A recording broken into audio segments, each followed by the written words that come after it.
Olá pessoal, voltei então para mais uma aula sobre princípios do processo penal. Só recordando, nós tínhamos na aula passada, eu vou ter que diminuir um pouquinho o volume, que está muito alto,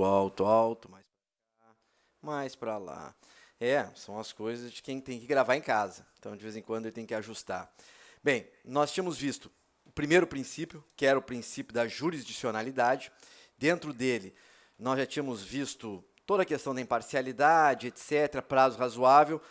Tínhamos terminado na parte exatamente do prazo razoável, onde eu tinha falado das soluções, e tínhamos então na nossa aula no Zoom, nós tínhamos já ido além, falar das soluções compensatórias, etc. e tal. E íamos começar, então, agora, o próximo princípio, que eu estou bem atrasado nos meus slides aqui, que era exatamente o princípio acusatório. A questão é a seguinte. Então, primeiro princípio, jurisdicionalidade. Segundo princípio, princípio acusatório. O princípio acusatório está diretamente relacionado. Aí eu não sei porque que meu slide está cortando, eu vou ter que resolver isso aí depois. Mas, enfim, jurisdicionalidade, princípio acusatório, presunção de inocência, contraditório e ampla defesa e a fundamentação ou motivação das decisões judiciais, certo? Então, nós estávamos exatamente nesse ponto aqui do princípio 2, princípio acusatório, tá? Bom, agora nós vamos, então, relacionar diretamente o princípio acusatório com sistema acusatório. Então, o princípio acusatório, ele nada mais faz do que assegurar que se observe efetivamente um sistema acusatório, com radical separação de funções entre quem acusa, quem defende e quem julga. Então, isso é a base do sistema? Sim, essa base desse sistema acusatório decorre de um princípio acusatório que vai orientar e estruturar. Então, lembra que eu botei na aula no quadro princípio, núcleo e mandador, elementos satelitários. O conjunto forma um sistema. Então, já que nós temos específica e expressamente colocado no artigo 3A do CPP, aproveitem e abram aí o 3A do CPP, que vocês vão ver exatamente em que pese está suspensa a eficácia desse artigo por conta da liminar do ministro Fux, essa liminar pode cair a qualquer momento. Mas lá, então, está expresso uma lei, que foi o pacote anticrime, que o Brasil vai adotar o sistema acusatório. Leia-se, radical separação das funções de acusar e julgar, gestão da prova na mão das partes e não na mão do juiz. Então, isso é muito importante. E quando nós temos essa separação radical de partes, deixa eu só finalizar aqui. Finalmente cheguei lá. Vamos lá, vou botar o slide agora para vocês aí. Bem, separação de funções e iniciativa probatória na mão das partes. Isso vai assegurar a imparcialidade do julgador. Lá embaixo, para mim aparece cortado. Eu não sei se para você aparece cortado, depois alguém me dê um retorno lá no Moodle.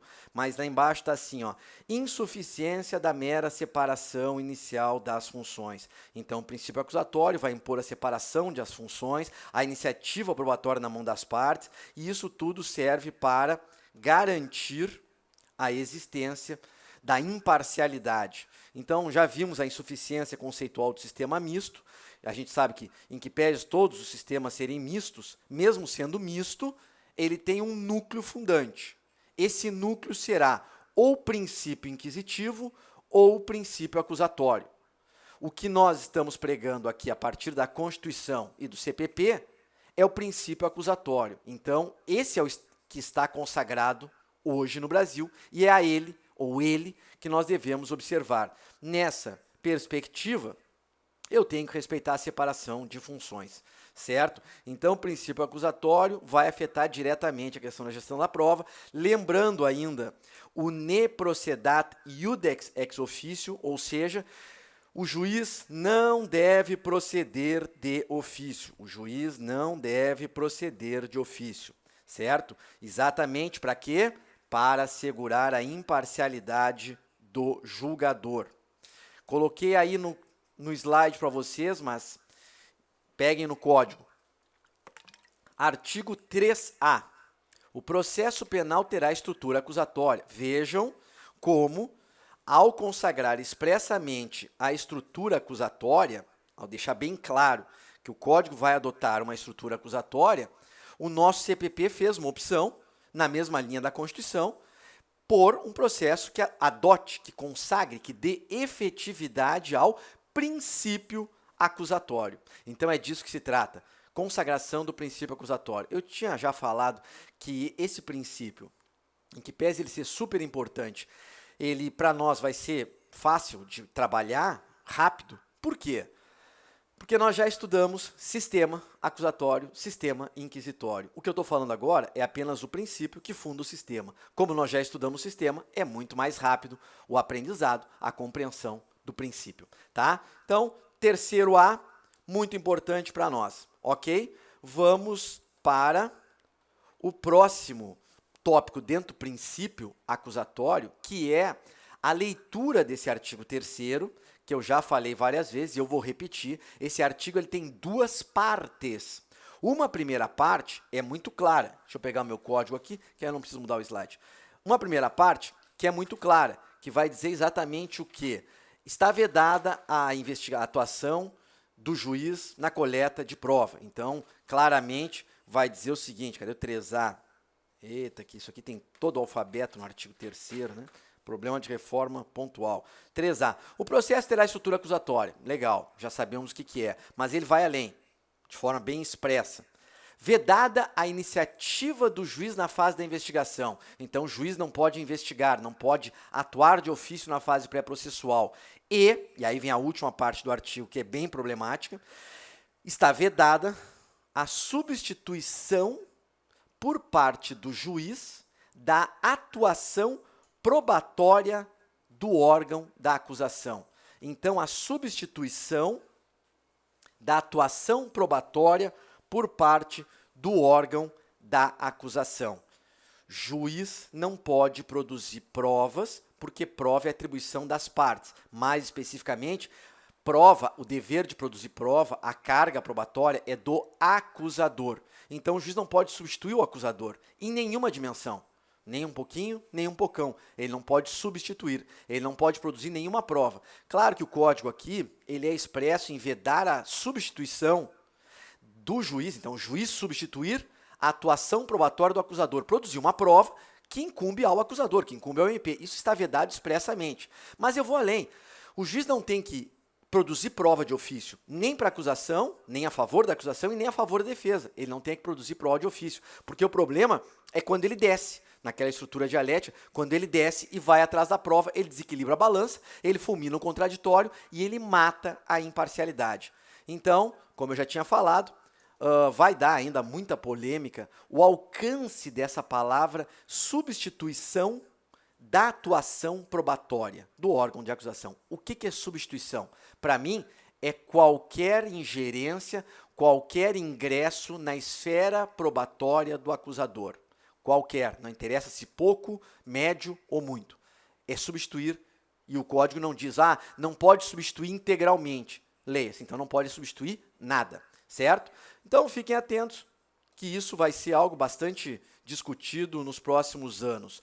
Bom, é claro que ao adotar esse artigo que consagra o princípio acusatório, isso gera confrontos, conflitos com outros artigos do Código de Processo Penal. Nós já vimos, vamos deixar bem claro. Por exemplo, abram aí o artigo 156.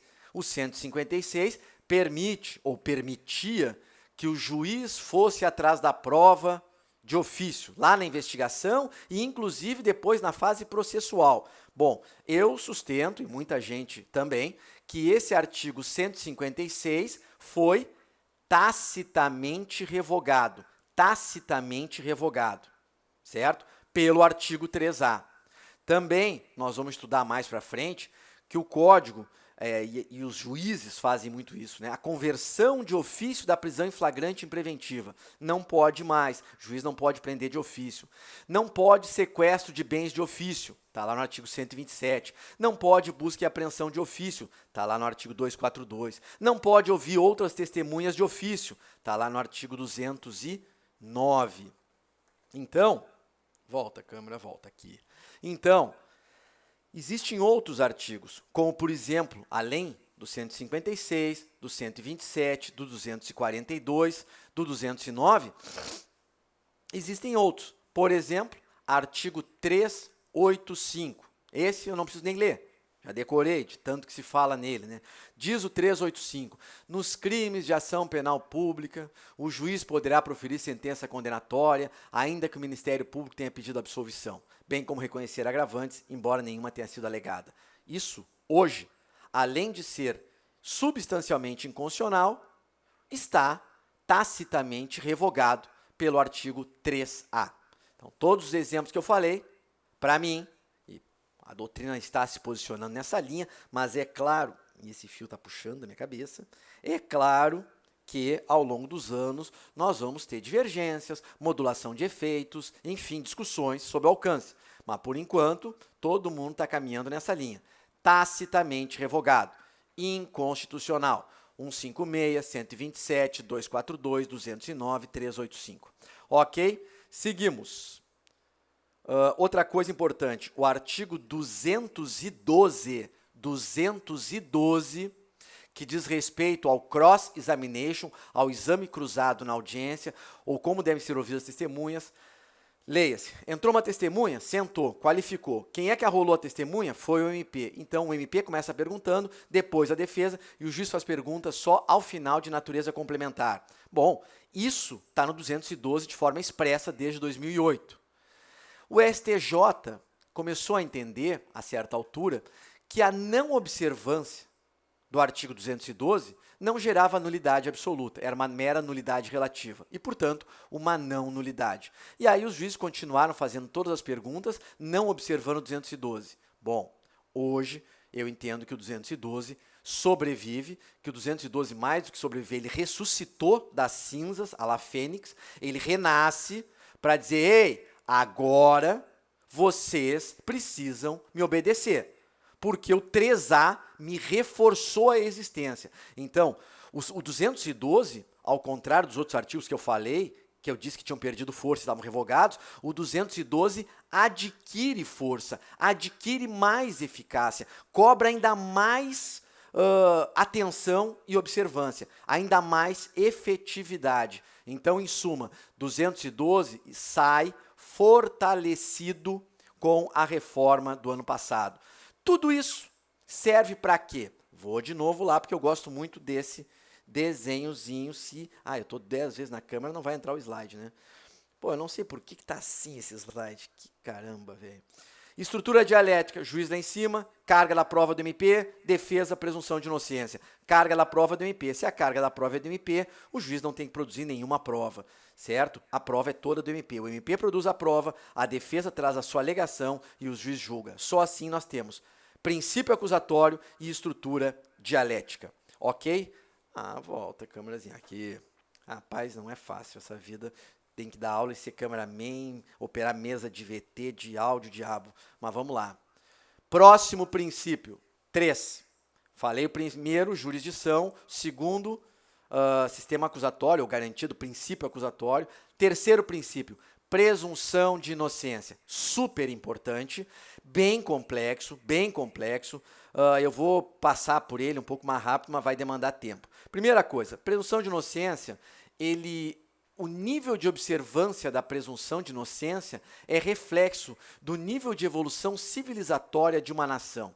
Isso é uma expressão clássica, sabe? Se diz que o nível de eficácia da presunção de inocência demonstra o nível de evolução civilizatória de um povo.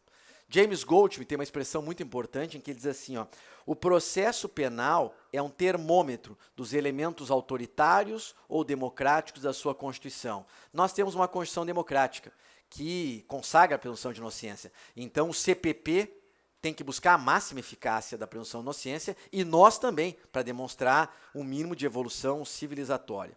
Vamos lá. Pergunta. E a tal da presunção de não culpabilidade? Vocês vão ouvir isso. Para falar a verdade, o Supremo volta e meia fala em presunção de não culpabilidade. É a mesma coisa? Será que nós temos presunção de não culpabilidade? Sim, muitos autores dizem que é a mesma coisa. Outros, inclusive, dizem que nós não temos nem presunção de inocência, que nós temos só uma presunção de não culpabilidade. Eu acho isso um grande erro. Já vou mostrar por quê. Vamos lá. Primeira coisa, vamos abrir aqui o artigo 5º. Volta. Aqui.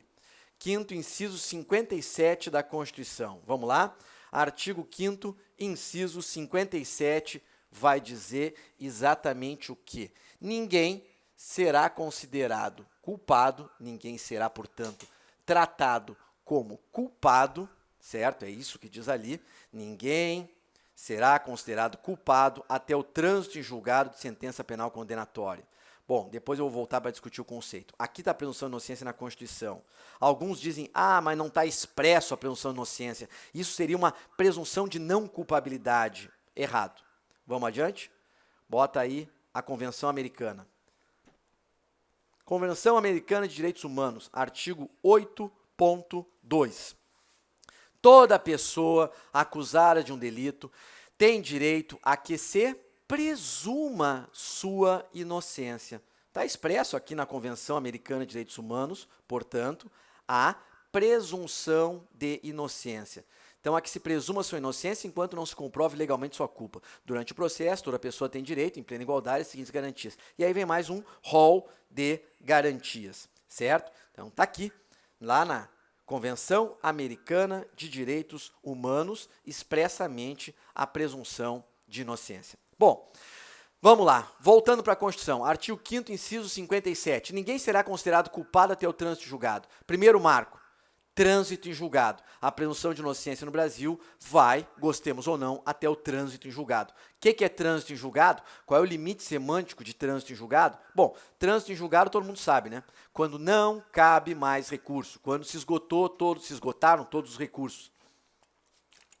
Trânsito em julgado significa irrecorribilidade, imutabilidade. Claro que esse conceito de trânsito julgado se relaciona, dialoga com o próprio conceito de coisa julgada, formal, material, mas em última análise, trânsito em julgado é um conceito processual que significa o quê?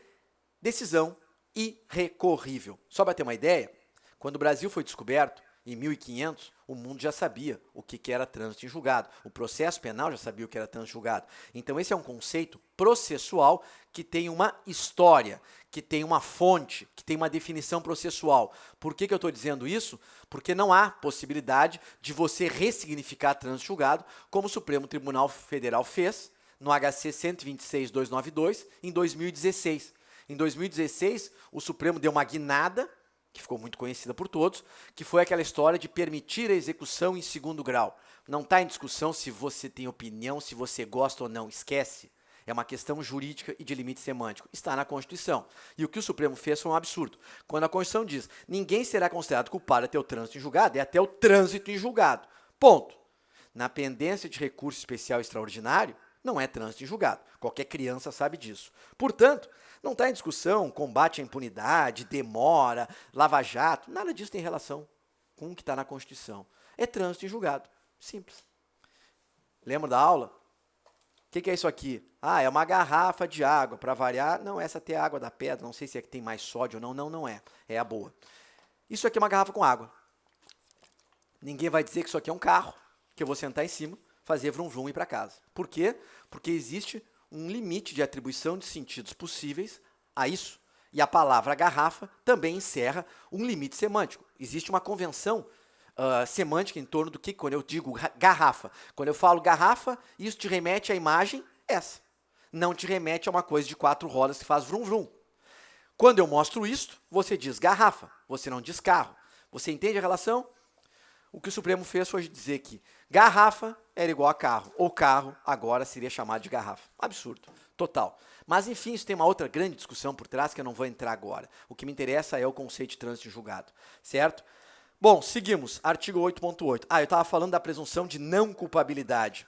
É verdade que muita gente fala em presunção de não culpabilidade. Eu não concordo com essa expressão. Por quê? Porque a expressão presunção de não culpabilidade, ela é pré-presunção de inocência, ela é mais fraca que a presunção de inocência.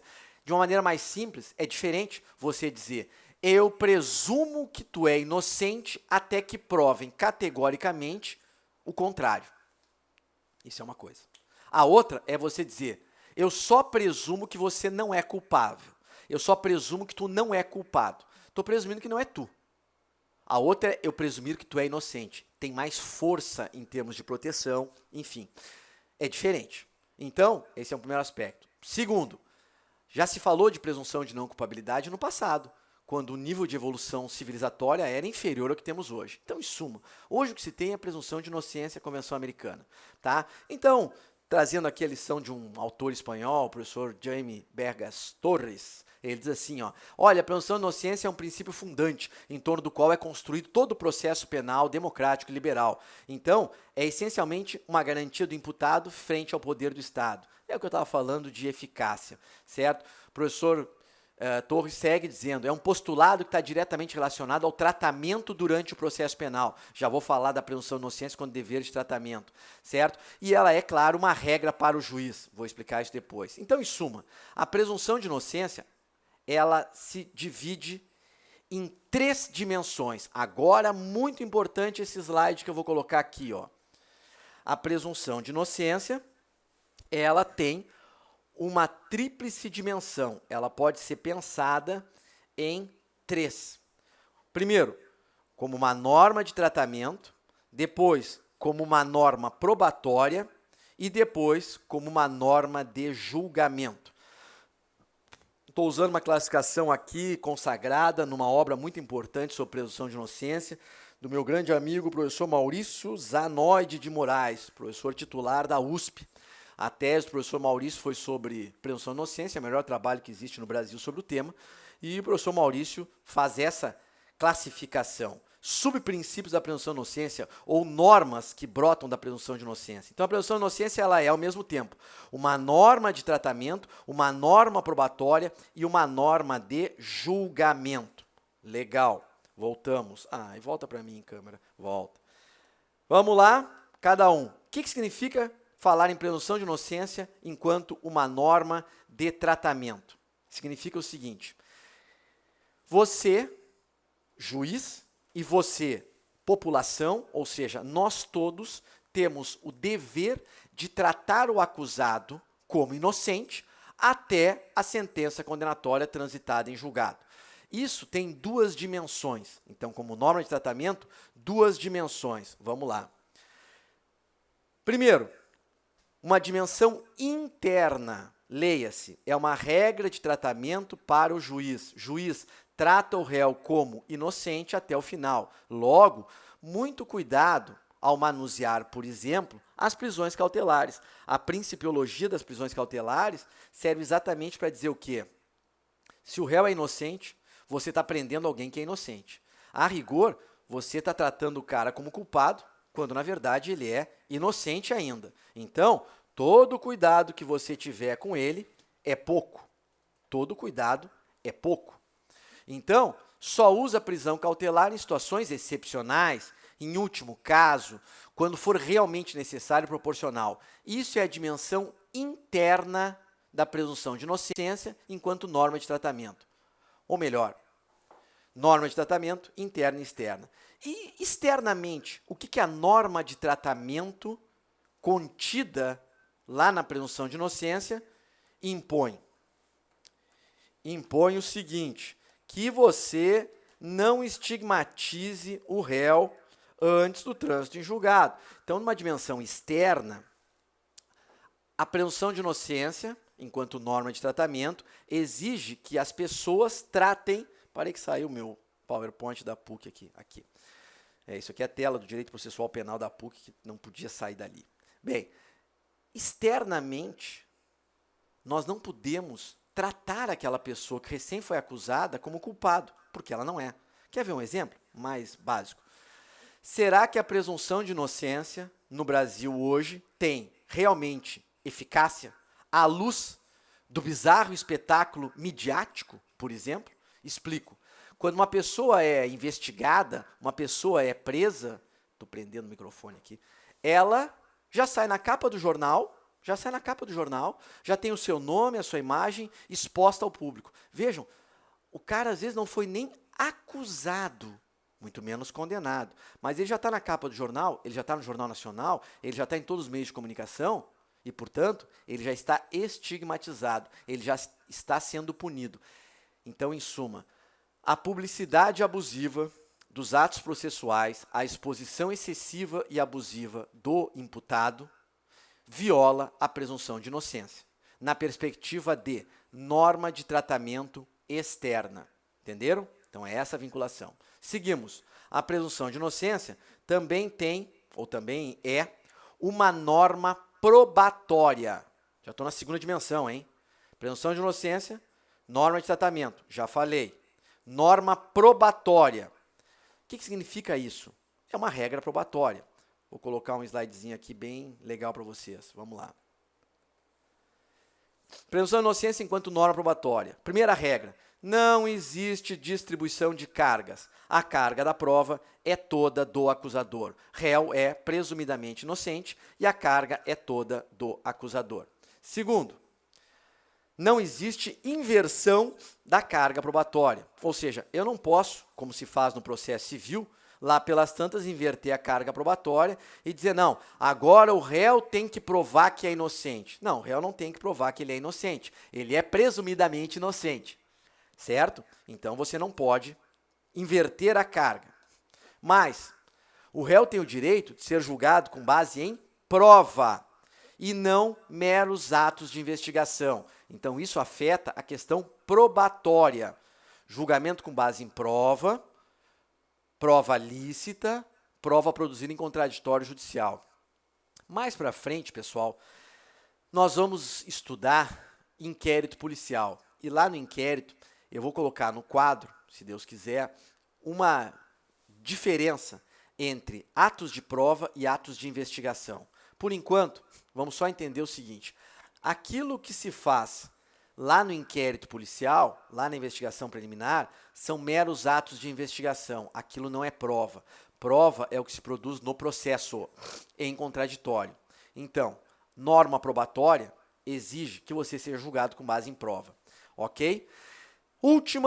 Terceira e última dimensão da presunção de inocência é enquanto norma de julgamento, ou seja, a presunção de inocência enquanto norma de julgamento, logo uma norma para o juiz, uma regra que se direciona para o juiz.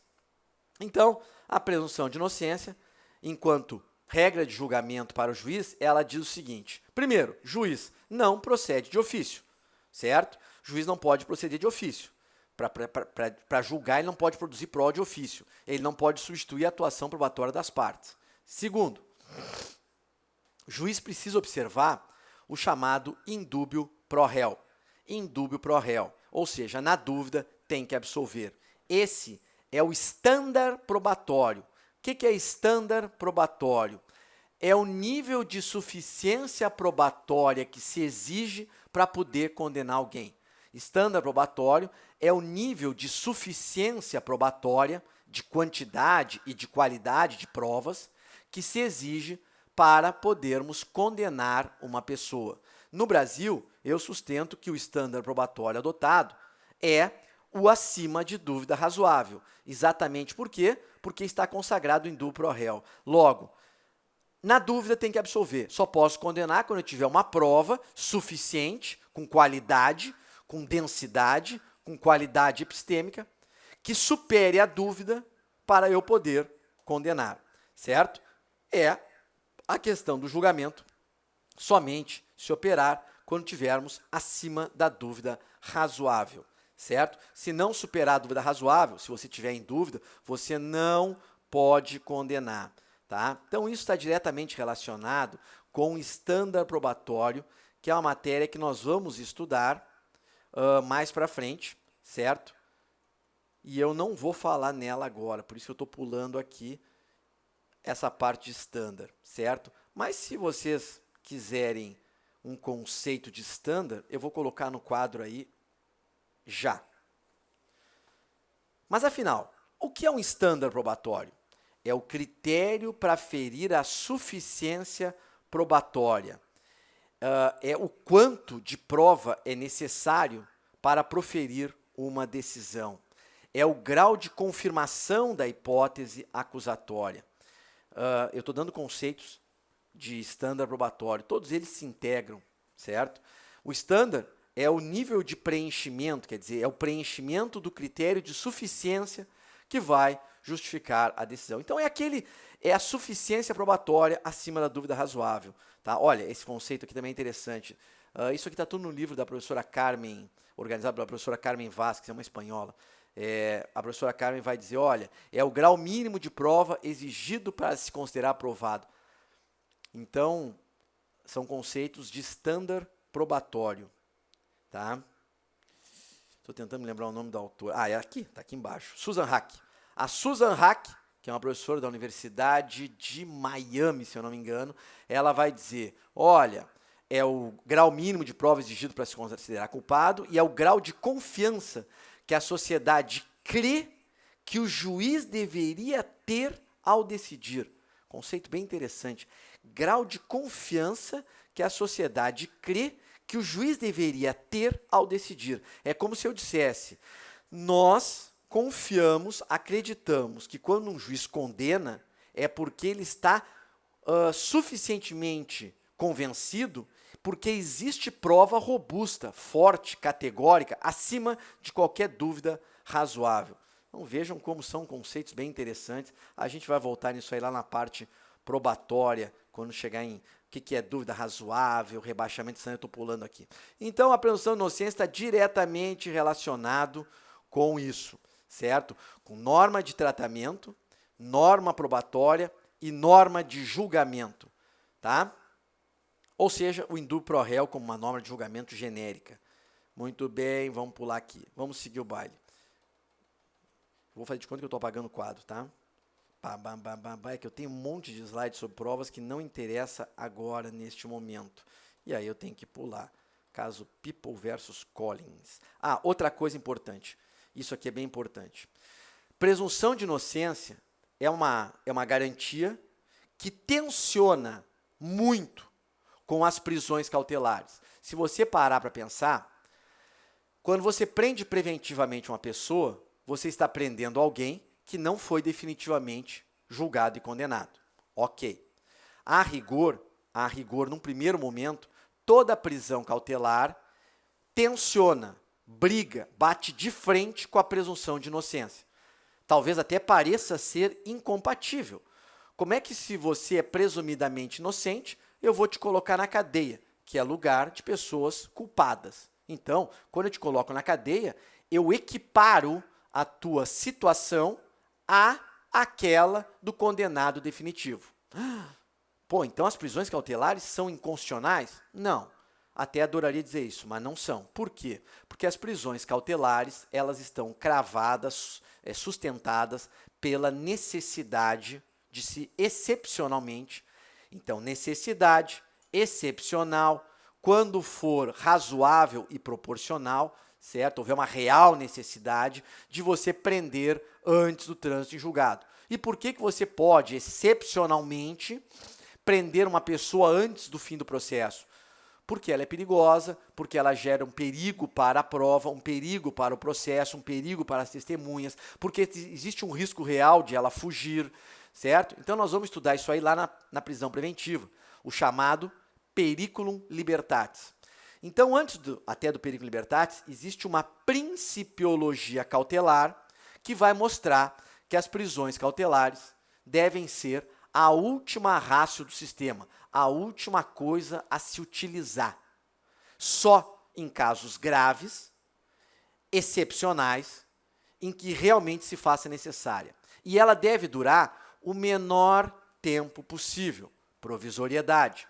Quando desaparecer a situação de perigo, a pessoa deve ser solta, provisionalidade. Tudo isso nós vamos estudar nas prisões cautelares. Então, eu só estou mostrando que a presunção de inocência, ela bate de frente com as prisões cautelares. Como é que se faz para que elas coexistam? Para você ter presunção de inocência e, ao mesmo tempo, ter prisão cautelar? Simples, observando a principiologia das cautelares, ou seja, a excepcionalidade. Qual é o drama hoje no Brasil? É a chamada banalização da prisão cautelar. Nós, no Brasil, temos quase que 60, dá 70, eu já fiz esse cálculo, é complicado de mostrar agora, mas enfim, nós temos aproximadamente 70% das pessoas presos cautelares. O Brasil tem mais de 800 mil presos. Desse número, quase 70% são pessoas não condenadas definitivamente. Isso aí está lá no site do CNJ e do DPEM, do DPEM, que é o Departamento Nacional de Política Penitenciária, DPEM, você vai ver o número de presos definitivos, o número de presos provisórios. Se você fizer essa equação, você vai chegar perto disso que eu estou falando. 72, 75, 70, oscila um pouco, porque nem o Brasil não sabe quantas pessoas tem presas, porque tem muita gente que, não só pelo descontrole do sistema carcerário, mas também porque você tem uma flutuação muito grande nesses números.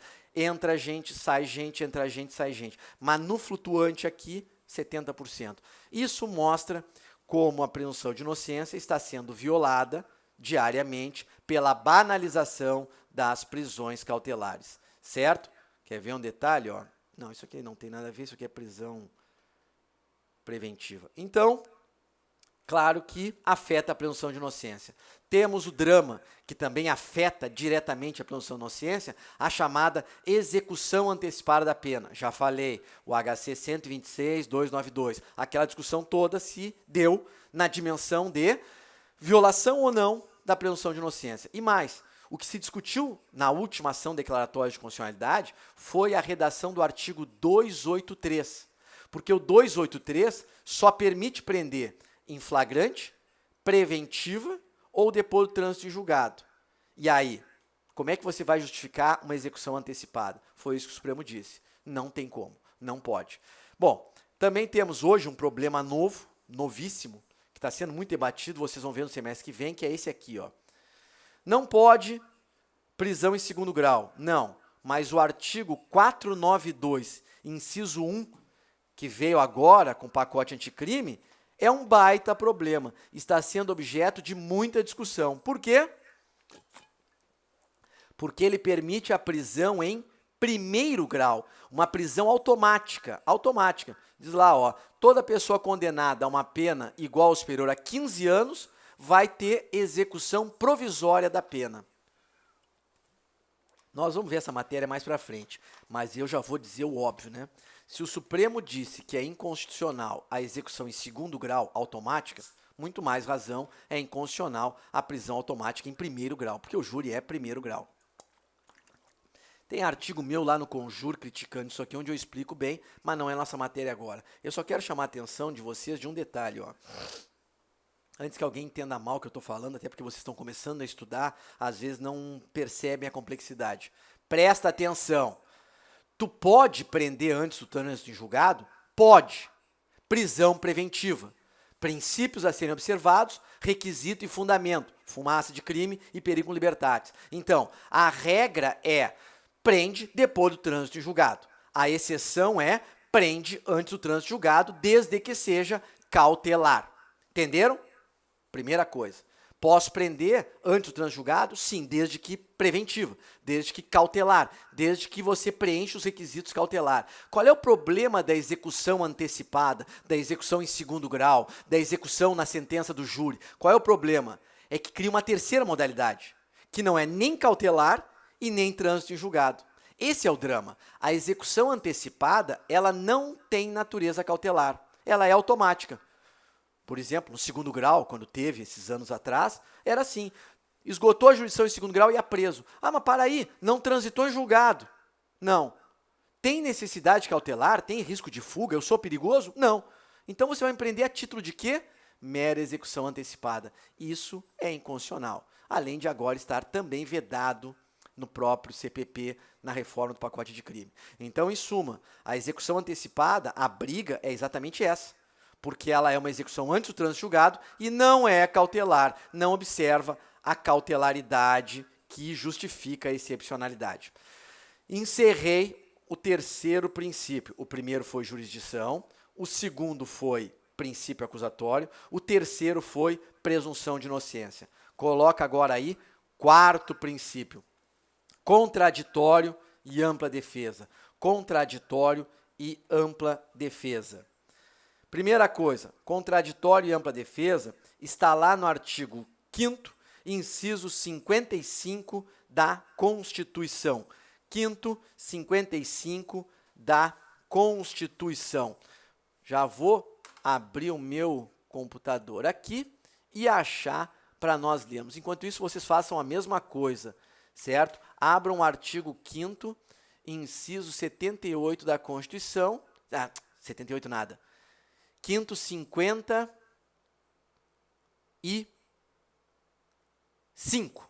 55, LV.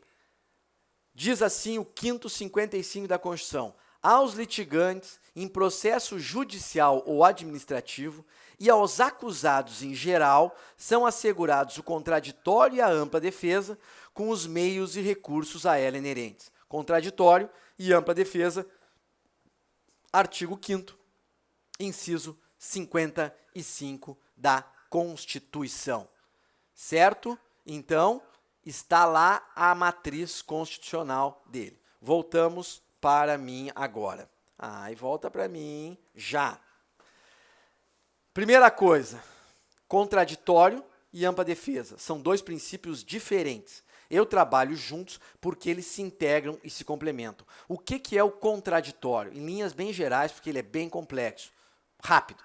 Contraditório é a garantia de tratamento igualitário, de igualdade de oportunidade, igualdade de armas. É o contraditório que exige também a estrutura dialética, juiz tratando igual a acusação e tratando igual a defesa. Dever de tratar igualmente. Então, no primeiro momento, o contraditório exige a igualdade de oportunidade, de armas, de tratamento. Além disso, o contraditório exige igualdade cognitiva. Igualdade cognitiva. Leia-se, dá o mesmo nível de atenção cognitiva para uma parte e para outra. É por isso que nós temos que ter dois juízes. É por isso que vocês têm que estudar a dissonância cognitiva. Por quê? Porque o juiz contaminado não dá igualdade cognitiva para ambas as partes, certo? Então, esse é um ponto fundamental. Hélio Fazzolari, eu botei na tela lá, é um professor italiano. O professor italiano Hélio Fazzolari, ele diz que o processo é um procedimento contraditório. E aí ele diz que o contraditório tem dois momentos. É uma leitura interessante também. No primeiro momento, o contraditório é a garantia de informação, de saber o que está acontecendo. Então, sempre que nós trabalhamos com atos como intimação, notificação, vista, acesso, ou seja, o direito de saber o que está no processo e de ter acesso a ele, de ter conhecimento, isso é reflexo do contraditório. Primeiro momento. Segundo momento contraditório, sabendo o que está acontecendo, você tem direito de participação no ato. O direito de tratamento igual em relação àquele ato. Então, aí vem a segunda dimensão, igualdade de tratamento e oportunidades. Então, contraditório é super importante, mas eu tenho que correr, que nós já estamos com 45 minutos de aula. Então, informação, saber o que está acontecendo. Participação, igualdade de armas, oportunidade, tratamento, igualdade cognitiva. Mas, além do contraditório, nós temos depois a ampla defesa. Porque, primeiro, você tem direito de saber o que está acontecendo. Então, se uma parte junta um documento no processo, o juiz tem que dar vista para a outra parte. Isso é contraditório. Se o juiz marca uma audiência, ele tem que intimar a outra parte para estar presente, todas as partes. Isso é contraditório. Se o MP pode juntar prova, a defesa pode juntar prova. Se o MP pode arrolar 8 testemunhas, a defesa pode arrolar 8 testemunhas. Se alguém junta uma perícia, você tem que dar conhecimento à outra parte. Tudo isso é contraditório. Primeira perspectiva. Agora, sabendo o que está acontecendo, você então vai se defender. Aí vem a ampla defesa, que é um outro princípio. Eles são distintos, mas dialogam, se complementam. O contraditório permite que se defenda e a defesa dá efetividade também para o contraditório. O que é a ampla defesa? É isso, é o direito de se defender, de resistir. A defesa, muito importante, é uma pena que eu não tenho quadro. Eu quero que vocês coloquem assim, ó. Vou botar aqui. Vamos lá? Ampla defesa. Ela pode ser, numa primeira perspectiva, a ampla defesa pessoal, que pode se dividir em positiva e negativa. Outra opção, ou outra dimensão, é a defesa técnica.